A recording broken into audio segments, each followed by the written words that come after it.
ভণ্ড মাজার পূজারীরা হাজারো হাদিস নিয়ে চ্যালেঞ্জ করে, হাজারো কিতাব নিয়ে চ্যালেঞ্জ করে,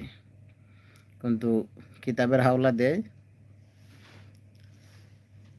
ঈদে মিলাদুন্নবীর কিতাবের হাওলা দেয় শুধু নমাজ,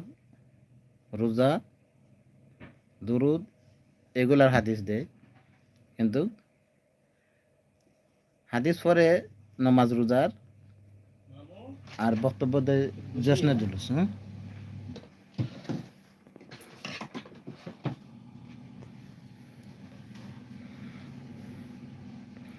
তারা যে জশ্নে জুলুস করে, তারা যে মিছে উল্লাস করে, কেক কাটে, জিলাপি করে কলে, এগুলো কিন্তু হাদিস তো দেখাইতে পারে না। হাদিস পরে চ্যালেঞ্জ করে, ঠিক আছে, হাদিসের মধ্যে পাইব শুধু রোজা, নামাজ, দুরুদ, তিলাওয়াত এগুলো পাইব, কিন্তু তারা যে জশ্নে জুলুস করে, ক্যাম করে, জিলাপি বাটে, কেক কাটে, দলবদ্ধভাবে মিছিল করে,